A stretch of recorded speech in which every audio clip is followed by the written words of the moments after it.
Welcome to episode 2 of आज काय खाताय. तर आपण आज गोव्यामध्ये कोकणी कॅन्टीन इथे आलो आहोत. टेबल्स कमी असल्यामुळे नेहमीच इथे अर्धा ते पाऊण तासाचं वेटिंग असतं. रेस्टॉरंटमध्ये आतमध्ये आल्यानंतरच पहिलेच आम्ही पाहिलं होतं की आजच्या मेनूमध्ये मसल्स, ऑयस्टर्स आणि चोनक मासा होता जो गोव्यामधला फेमस आहे. तर मग आम्ही म्हटलं आज हे ट्राय तर केलंच पाहिजे.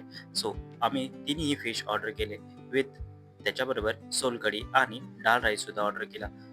एकंदरीत जेवण तर खूपच छान होतं. थोडेसे ऑयस्टर्स म्हणजेच कालवे हे मला छान वाटले नाहीत आणि मसल्स रवा फ्राय असल्यामुळे मला थोडे चिवी वाटले.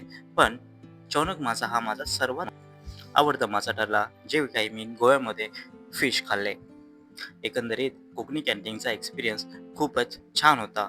तर कोकणी कॅन्टीनचं ॲम्बियन्स म्हणाल तर गुड, फूड म्हणाल तर उत्तम. बट एकच इथे इश्यू आहे, तो म्हणजे वेटिंगचा.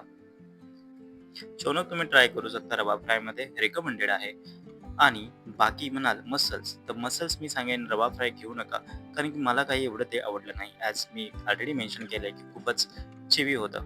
आणि डाळ राईस तर खूपच छान होतं. आणि कालवे म्हणाल तर कालवेसुद्धा चांगले होते, परंतु त्यामध्ये खडे मसाले खूप जास्त होते आणि थोडं स्पायसी होतं.